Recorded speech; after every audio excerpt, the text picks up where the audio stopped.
Samoa, ala whai mai ai whanunga le leo le nei Taeao fou, le aso pa ia o lo tātou ari.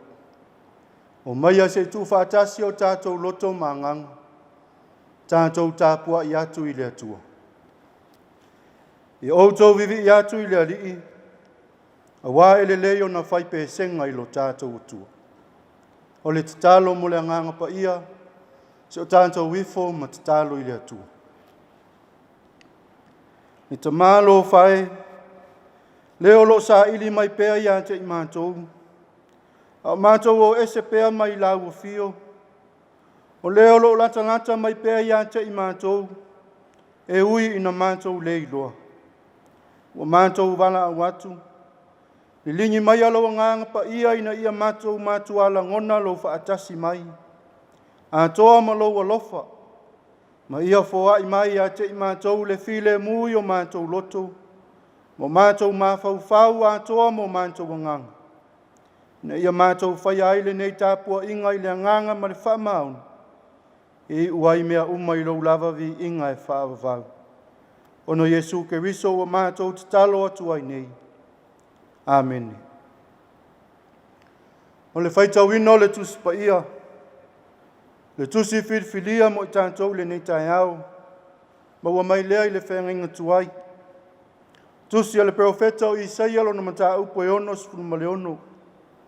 O la o whaitawina le whai upo e se fulu ma le tas. Isaia e ono sifuru ma le ono. Whaafonga o le au whaitawina le whai upo e se fulu ma le tas. Whaafonga maia o awhionga pa ia lo tātou atua. Ia fia whaatasi ma Jerusalema, ma ia oli a te ia o tau uma o e alolofa ia te ia. Ia matua oli whaatasi ma ia, o tau uma sa whaanoa o no ia. Ina ia o tau whesusui, ma ia mali lia i le susu o lona whaamawhana mai. Ina ia matua whesusui lava, ma ia o tau fia i le tele o lona mamadu. Ia whaamanu ia mai le atua i le whaitawina o lana whionga pa ia. Ma ia tu mau pēa ia te ia lo na lava viing. Nei se ia o i le whaavavau. Amen.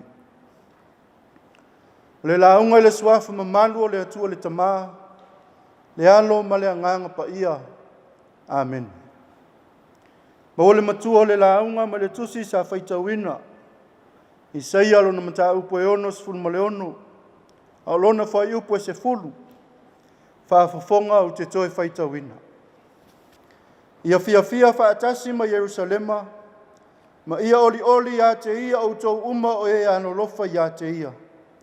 Ia matua oli whaatasi ma ia, o tau uma sa whaanoa o no ia. O whanga ina, ne manatu au tua le tusi au tau mawhai o le nei aso sa. E au ai ma whauwhanga o le nei Taeao e whaapea.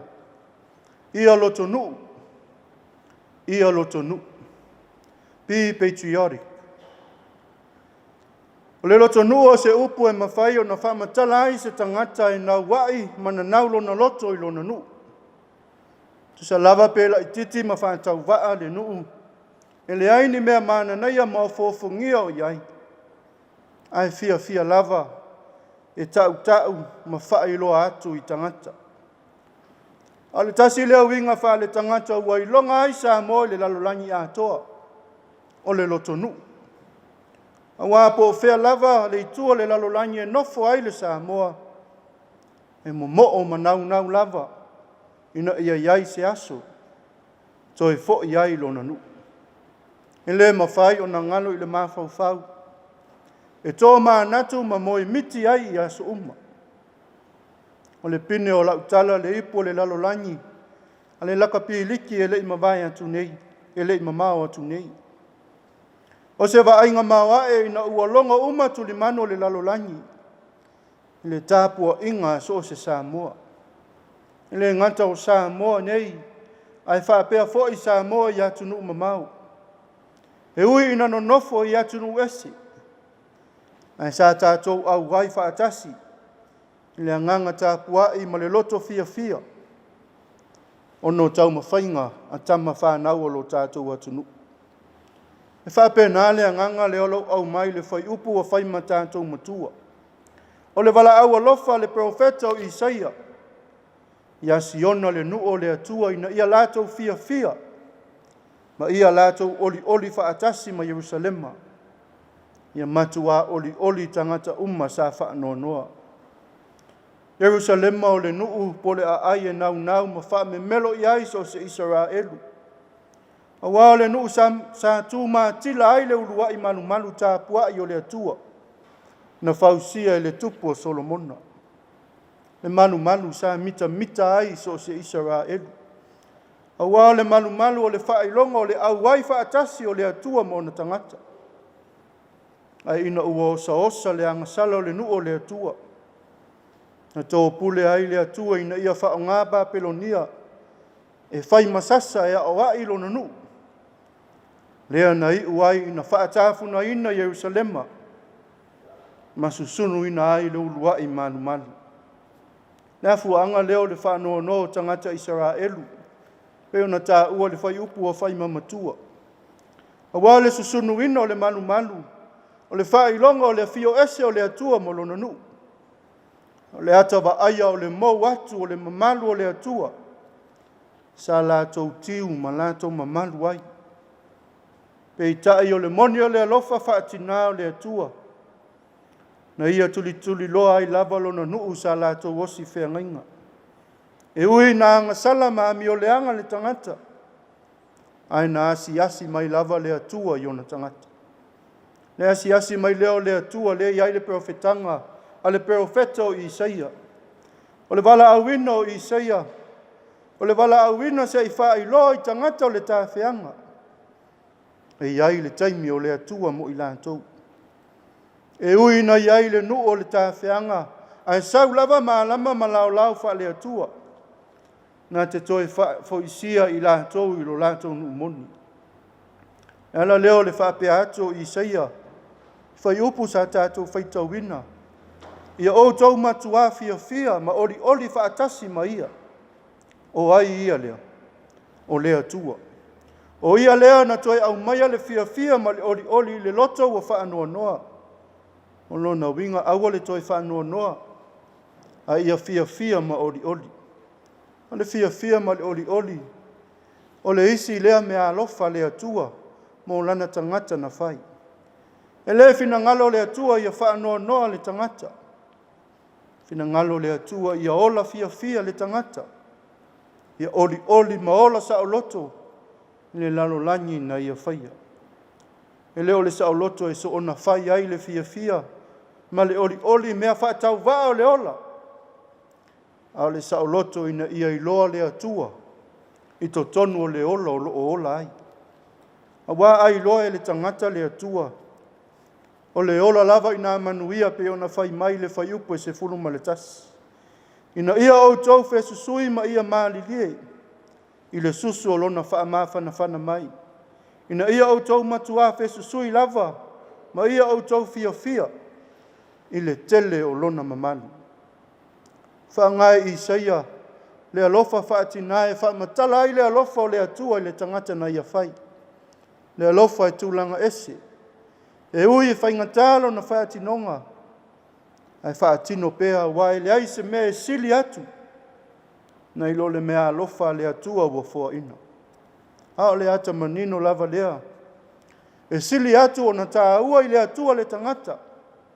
Na ilo se isi lava mea o lana fuafuanga. Samoa malau mai moa tāpua i le nei Taeao. O le whaamanatu lea le tala le lei mo i tātou. E sili atu o na tāua i le atua. O e mau na ilo se isi lava mea o tātou manatu i ai. Tua na i atu le whaamanatu wina. O le ono se fululua tausanga. Talu o na tuto atasi lo tātou atu nuu. Mai PULEIA whaakoloni. O le whailonga leo le alofa whaatina o le atua. Ia Samoa ma ona tangata. Mai le ola pule e sea e atu nuu mai fafu. Na ta pena ai le atua lau. E taita ina ma PULEIA ai lava. E Samoa lo na atu nuu ma ona eli. Ta ua lea o le whaamanatu. A le tala le lei mo i tātou. Na ia tātou fia whaatasi, ma tātou oli whaatasi. I mea te tele ma vāvenga o le ola, ua whaia e le atua, mo si o tātou atunu. Pau au lea, Samoa ia mana tua le atua. Na isilia i tātou fianga wha le lalolangi, ai ngalo ai le atua le pongai o lo manuia. Na isili foia i tātou le oa ma le tamau a inga, ai ngalo le atua wa whaavai ai lo tātou atunu. Pai mai le wala au le profeta o Isaia, ia outou fia ma oli whaatas. O le wala au alofa fo i lea le tala le lei mo i tātou. Ia fia ma oli whaatasi, tangata nuu uma o lo tātou atunu. Mai so ia le fia o isi e tau whaaleanga isi. Tu ia le oli o isi e amu isi. Ia tātou whaatahua, ma whaafetaia whaatasi le whamaoni o le atua, mosi o tātou atunu.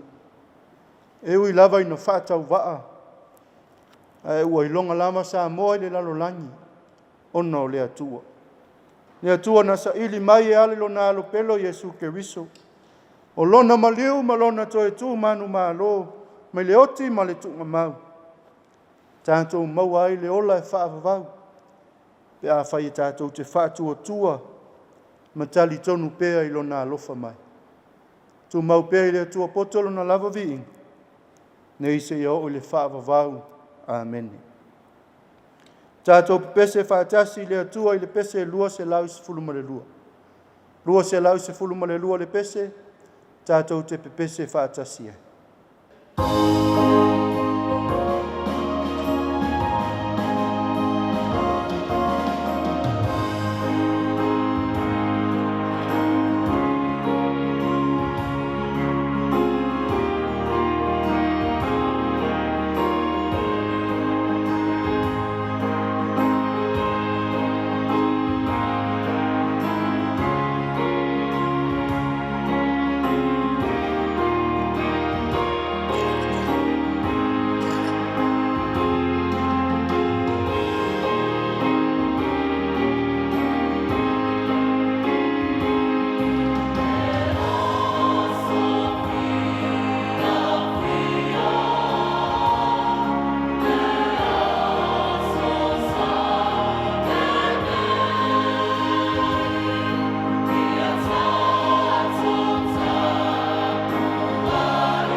ma tātou tālsanga, tātou ifo, ma tatalo i le atua.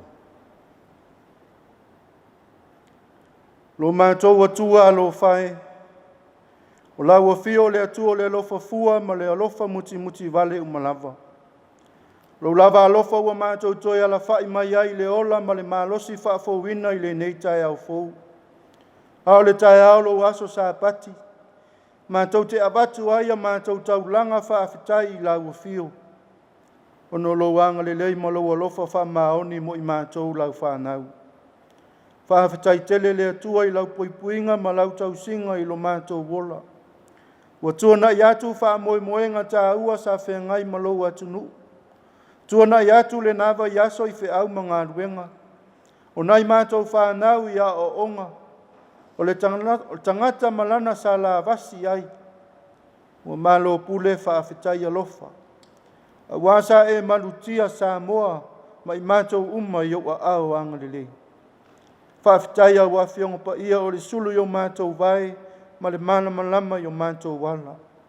Whaafitai lo nganga pa ia o le fesoso ani sili mo i mātou i taimi uma.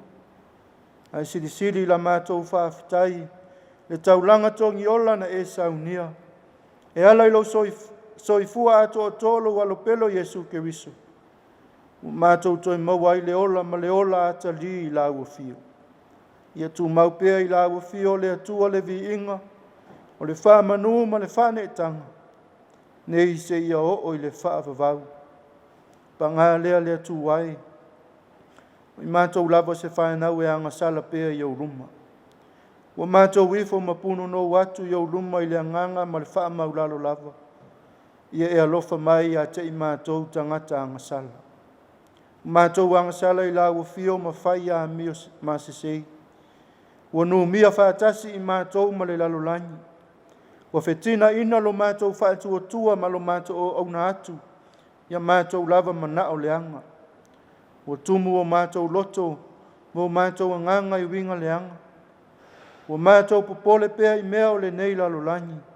O le pepelo ma le oa, o le tuina nau ma mea whaafia fia. Wa whai maala wa ngalo aia i mātou la uafio. O lea wa mātou wole atu ai. Wha ngalo maia ia te i mātou. Ia mātou wang sala. E ala i le totupa i o Yesu Keriso lo mātou ali i ma le whaola. Awa o maia la uafio le ali ie. E ala i lo nganga pa ia.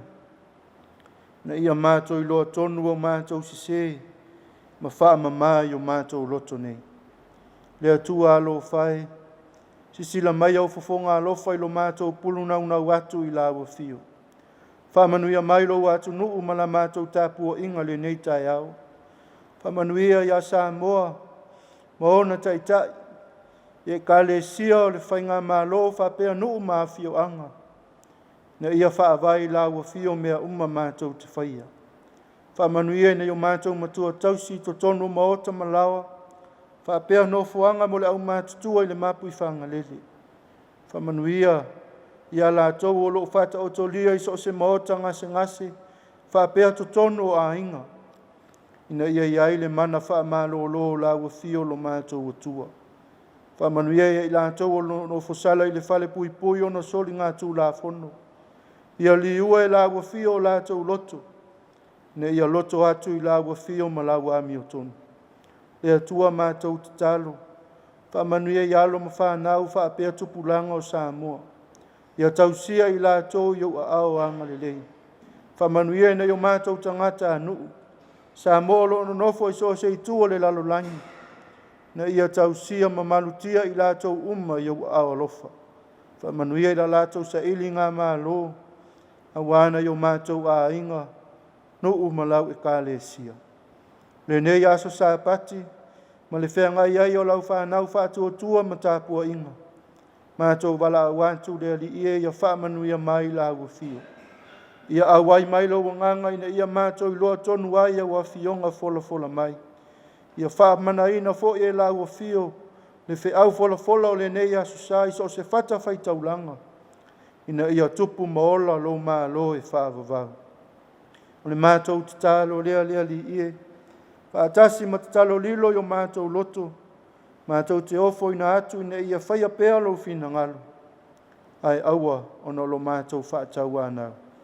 Ono lo suafa Yesu wala atu aila mātou te talo. O le manuia ma le whire mua o lau o fio le atua le tamā. Le alofa sisiri eso Yesu Keriso lo mātou walii ma le whaaola. Le mafutanga whai pēa ma lau o fio nganga pa i ai. Ia tu mau mai lea yo mātou lunga. Ma lunga umo lau whanau ma lau fuafuanga i le lalolangi atoa. Nei maso umalawa se o i le whaavavau lava. Amen.